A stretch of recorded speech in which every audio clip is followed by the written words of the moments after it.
Del tiempo y la memoria.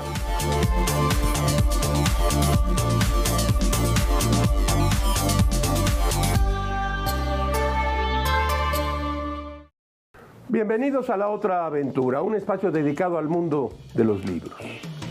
El escritor portugués José Saramago escribió que el tiempo no es una cuerda que se pueda medir nudo a nudo. El tiempo es una superficie oblicua y ondulante que solo la memoria es capaz de hacer que se mueva y aproxime. Y sin embargo, debemos medir esa cuerda nudo a nudo, la cuenta de los días, la correspondencia entre el calendario civil y el año trópico, condiciona la existencia humana. Desde los tiempos del rey Gilgamesh, quizá la primera medida que tuvimos para el paso del tiempo fue la lengua. El registro de la danza de los astros y la diferencia entre la noche y el día tuvieron en los años más remotos su primera expresión en los tiempos verbales, que asignan nombres distintos a la misma faena según haya ocurrido en el pasado, en el presente o en el futuro. El año que terminó, el año que termina, el año que terminará. Tengo aquí ya el calendario, estamos ya en diciembre y toca terminar algo. El ser humano, inevitablemente regido por el ciclo circadiano y la rotación de la Tierra, encontró muy pronto la forma de hacer coincidir sus días con los movimientos rutinarios del cosmos y la naturaleza. El diccionario de la Real Academia Española define la palabra calendario como sistema de representación del paso de los días agrupados en unidades superiores como semanas, meses y años. Hoy vamos a hablar de literatura, de la literatura, el arte del tiempo por excelencia y de calendarios, almanaques y lunarios. El novelista checo Milan Kundera escribió: huiremos del descanso, huiremos del sueño, tomaremos a toda velocidad el alba y la primavera y preparémonos días y estaciones a la medida de nuestros sueños. Y como todas las semanas, usted ya lo sabe, le recuerdo que fue Adolfo Bioy Casares quien escribió que leer era la otra aventura y que la primera era probablemente la vida misma. Estamos pues en la otra aventura.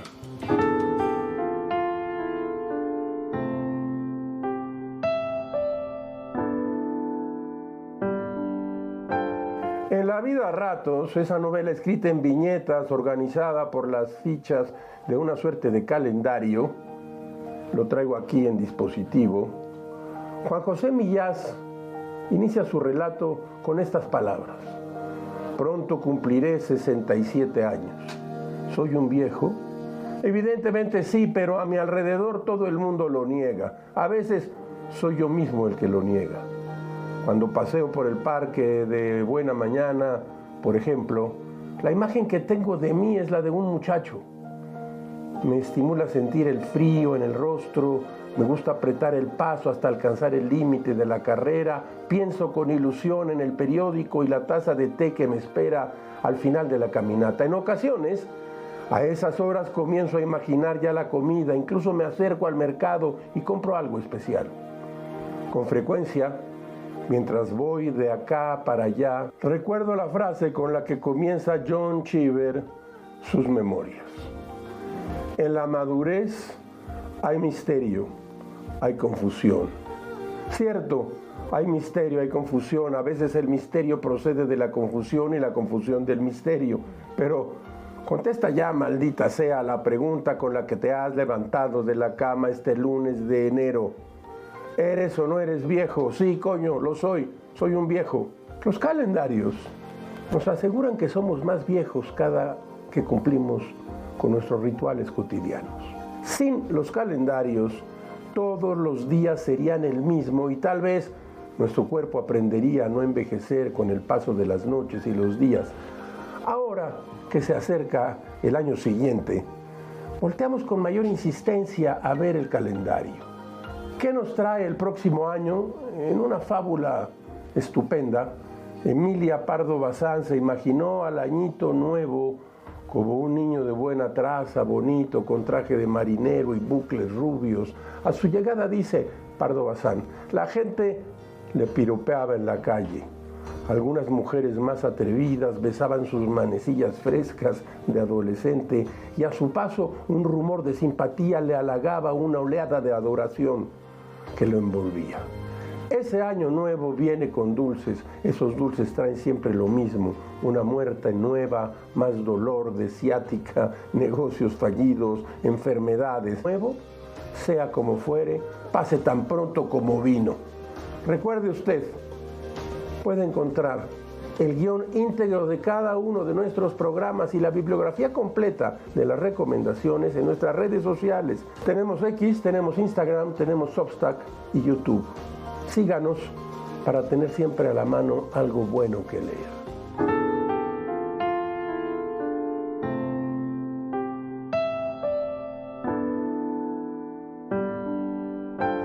El ser humano encontró desde muy temprano una forma de ordenar el paso del cielo sobre la tierra. La luna marcó los primeros ciclos que se repetían con fidelidad. El sol trazó estaciones que transformaban el paisaje, guiaban la siembra y alargaban o reducían la sombra del mismo hombre en el mismo sitio, pero en distinto lugar del tiempo. De esa observación nació el calendario, una herramienta para convertir la experiencia del tiempo en una secuencia comprensible. Las civilizaciones antiguas organizaban su vida alrededor de estos ritmos. Mesopotamia trazó meses siguiendo las fases lunares. Egipto encontró en la salida Heliaca de Sirio la estrella más brillante del cielo nocturno, un punto de referencia para el inicio de su año agrícola. En Mesoamérica surgieron sistemas complejos que articulaban ciclos rituales con ciclos solares. Cada cultura creó un orden propio para orientar la vida cotidiana y preservar el conocimiento. A lo largo del tiempo aparecieron diversas formas para medir los días. El calendario lunar marcó ceremonias y prácticas comunitarias. El calendario solar adquirió un lugar central en la tradición egipcia y siglos después en la tradición romana. Cada sistema respondió a una forma particular de observar el cielo y darle un sentido a la vida en común. Con el avance de la astronomía, Roma estableció el calendario juliano, que definió con claridad la duración del año. Con el paso de los siglos surgió un desajuste entre el cálculo y el movimiento real de la Tierra. Ese desfase impulsó la reforma de 1582, cuando nació el calendario gregoriano. Su estructura afinada organizó los meses con mayor exactitud y acompañó la expansión del mundo moderno. Hoy sostiene acuerdos civiles, académicos y administrativos y permite que sociedades muy distintas compartan un mismo ritmo. Cada fecha del calendario guarda una historia, un nacimiento, un encuentro, un viaje, un inicio, un duelo. La secuencia de los meses acompaña la vida y propone un rumbo.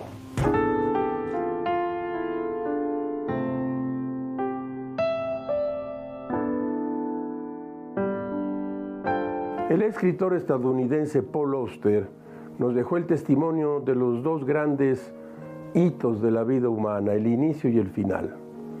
Hablo de sus ficciones personales, Informe del Interior, este libro que tengo aquí, y Diario de Invierno, ya el invierno de su vida. El primero aborda su infancia en viñetas, donde la memoria, la imaginación y la identidad forman los primeros días consumados en su calendario. Al principio, todo estaba vivo. Comienza Auster su Informe del Interior. Los objetos más pequeños estaban dotados de corazones palpitantes y hasta las nubes tenían nombre.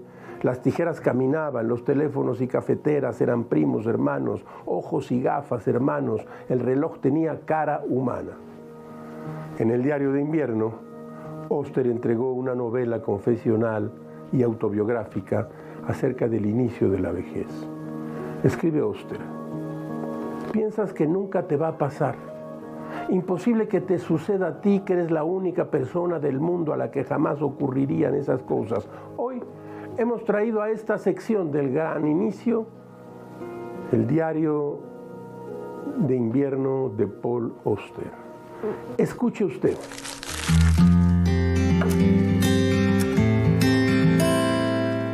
Piensas que nunca te va a pasar, imposible que te suceda a ti, que eres la única persona del mundo a la que jamás ocurrirían esas cosas, y entonces, una por una empiezan a pasarte todas, igual que le suceden a cualquier otro. Tus pies descalzos en el suelo frío cuando te levantas de la cama y vas a la ventana. Tienes 6 años, afuera hay nieve y en el jardín de las ramas de los árboles se están poniendo blancas.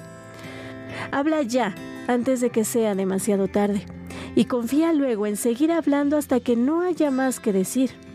Después de todo se acaba el tiempo. Quizás sea mejor que de momento dejes tus historias a un lado y trates de indagar lo que ha sido vivir en el interior de este cuerpo desde el primer día que recuerdas estar vivo hasta hoy. Un catálogo de datos sensoriales, lo que cabría denominar una fenomenología de la respiración.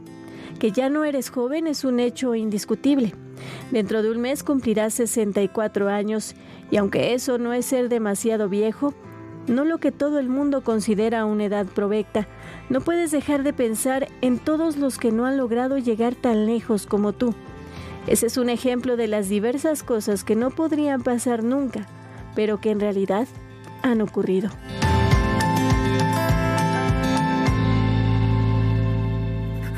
La memoria histórica está siempre en disputa. Los calendarios de almanaques fueron durante una buena parte de los siglos XIX y XX en México una de las formas de la letra impresa en donde se dieron dichas batallas. En los calendarios, la selección de información estaba relacionada con un programa ideológico. Así, la elaboración de calendarios era una importante tarea literaria, historiográfica y propagandística. Así lo demuestra el calendario histórico del emperador Maximiliano para 1871, una publicación singular que mezcla elementos del calendario civil con una narrativa histórica centrada en la figura del emperador Maximiliano de Habsburgo. A través de efemérides, crónicas, citas y comentarios, la obra reconstruye los momentos clave del Segundo Imperio Mexicano, publicado en los años posteriores al fusilamiento del emperador. Este calendario representa una forma de memoria impresa y resignificación histórica enmarcada en contextos de confrontación y entre la monarquía y la república. Al recorrer este calendario, encontramos algunas curiosidades como la isla de abogados celestiales, es decir, a qué santo o patrono acudir de acuerdo al mal padecido. La lista consigna que en caso de apoplejía se debía acudir a San Leonardo, que espero no sea su caso. En caso de asma, al beato Jacobo. Si se presenta una calentura, rezarle a San José, San Antonio o San Felipe Neri. En caso de discordias domésticas, esas como las que ocurren allá donde usted nos está viendo, San Juan de Facundo, ese podría ser la solución. La lista de los abogados celestiales es larga, quizá no tan larga como los días y los años. Nunca sabemos qué día será en el cual necesitaremos a uno de estos guardianes. Por los documentos que fueron reproducidos en el calendario histórico del emperador Maximiliano, bien le habría servido al noble austriaco buscar a Santa Catalina de Siena para curarse los dolores de cabeza. Bueno, de acuerdo con una misiva recuperada en este ejemplar, Maximiliano le habría escrito al emperador Napoleón III una carta en junio de 1866 en la que le decía: nada puede ser más útil a la obra que hemos emprendido de común acuerdo que una gran franqueza para evitar pequeñas diferencias que por la gran extensión del océano que nos separa podrán menos de producirse. Las diferencias no lograron resolverse y, como es bien conocido, Napoleón replegó sus fuerzas de México y abandonó a Maximiliano a su suerte. Usted no ha leído Noticias del Imperio, debe hacerlo. Lo publicó Diana y sigue apareciendo en esta editorial. Gran novela.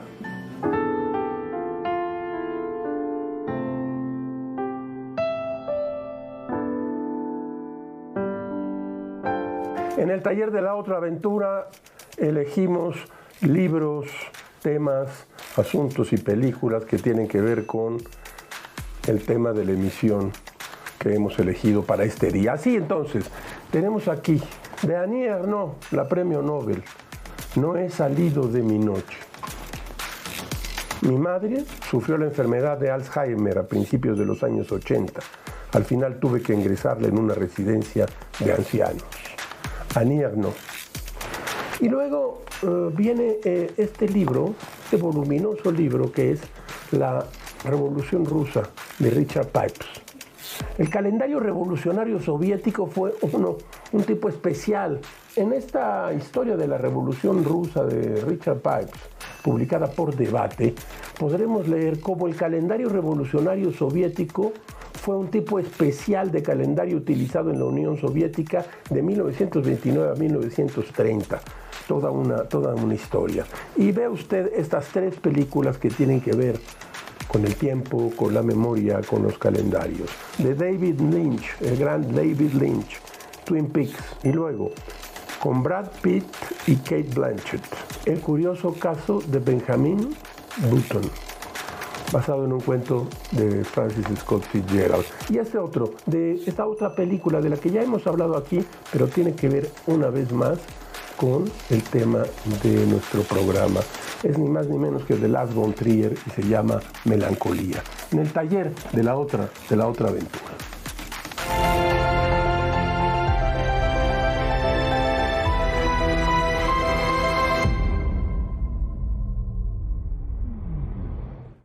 Donar es el primer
De la mesa de novedades, mire usted, la editorial Planeta ha hecho el relanzamiento, dijimos aquí ya en el programa anterior, de los libros de la editorial, de la gran editorial Joaquín Mortiz. Y estos que tengo aquí son las nuevas ediciones de Jorge Ibargüengoitia. Sálvese quien pueda, Los relámpagos de agosto, La ley de Herodes, Estas ruinas que ves, Instrucciones para vivir en México. El gran Jorge Ibargüengoitia en nuevas ediciones publicadas en Joaquín Mortiz. Y dos libros más, uno de ellos, Hijas de la Historia, de nuestra amiga y compañera Isabel Revuelta Po. Es el tomo 2, Las mujeres que construyeron la historia, publicada en Planeta. Macario Esquetino, Conspiraciones, México a través de los siglos, publicado por la editorial Ariel. La historia oficial mexicana y sus usos políticos nos han maniatado, limitado, paralizado y en varias ocasiones nos han llevado al borde del fracaso absoluto. Este libro, de Macario Esquetino, intenta explicar a México a lo largo de 500 años en el marco de sus sucesos históricos específicos y lo que es más interesante y distingue a esta interpretación como parte y contrapunto de los acontecimientos en el resto del mundo.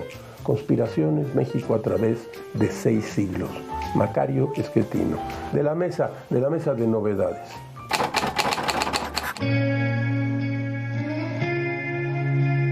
El lunes es el nombre de la lluvia, cuando la vida viene tan malintencionada que parece la vida. El martes es que lejos pasan trenes en los que nunca vamos. El miércoles es jueves, viernes nada. El sábado promete, el domingo no cumple y aquí llega otra vez. O ni siquiera otra, la misma vez, la lluvia de los lunes.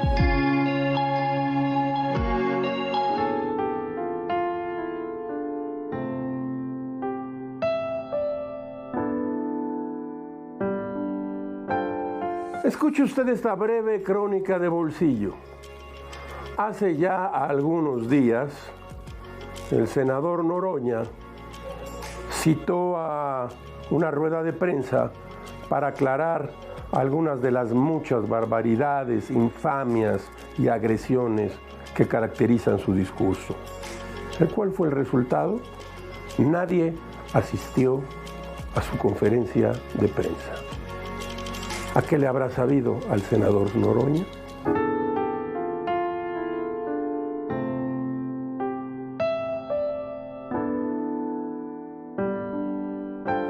José Joaquín Fernández de Lizardi.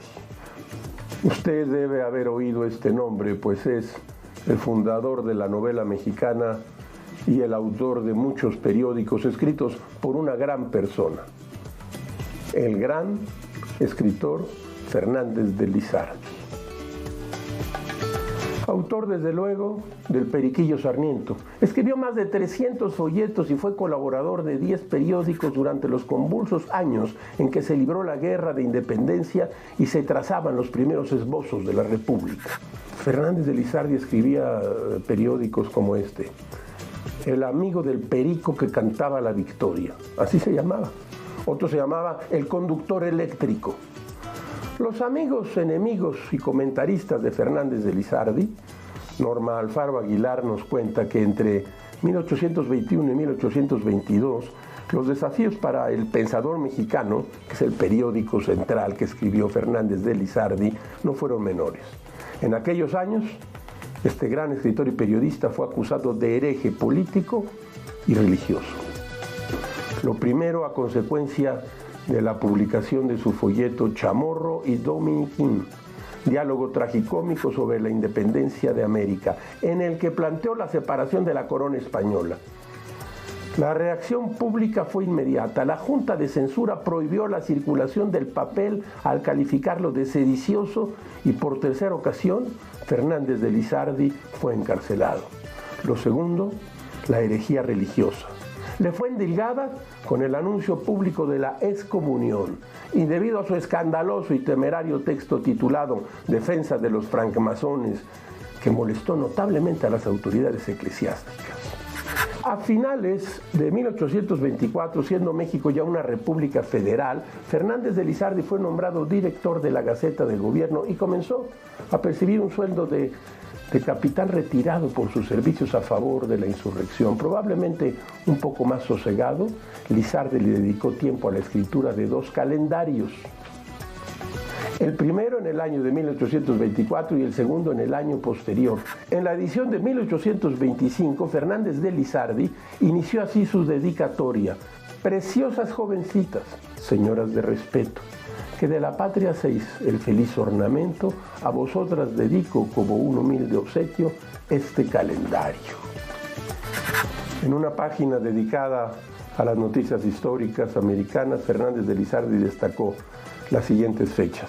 Se fundó el Imperio Mexicano en 1327, fue conquistado por Cortés en 1521. Primer grito de independencia por el muy honorable Miguel Hidalgo, cura del pueblo de Dolores. La desgraciada muerte de en la Universidad Nacional Autónoma de México, en un importante trabajo bibliográfico. Son 8 o 10 tomos, yo he traído solo 2. Acérquese a ellos, aun cuando los libros de la UNAM no se consigan en ninguna parte. Búsquelos, son libros importantes.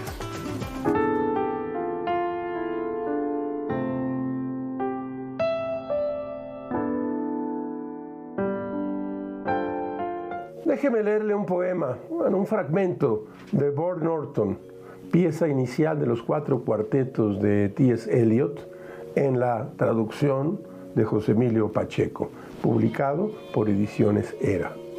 El tiempo presente y el tiempo pasado, ¿acaso estén presentes en el tiempo futuro? Tal vez a ese futuro lo contenga el pasado. Si todo tiempo es un presente eterno, todo tiempo es irredimible. Lo que pudo haber sido una abstracción y sigue siendo perpetua posibilidad. Solo un mundo de especulaciones.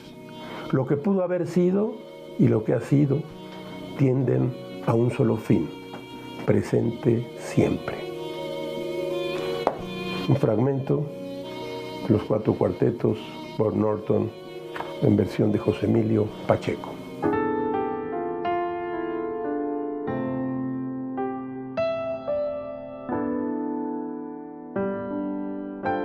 Y como todas las semanas, usted encontrará aquí un espacio para la felicidad de las frases célebres. Escuche usted esta. Nadie es tan viejo que no pueda vivir un año más, ni tan joven que hoy no pudiese morir. Fernando de Rojas. Nosotros nos vamos, pero usted se queda con la mejor información del día en ADN Noticias. Yo soy Rafael Pérez Gay y los espero aquí la próxima semana. Abres una puerta y aparece un mundo. Eso es un libro.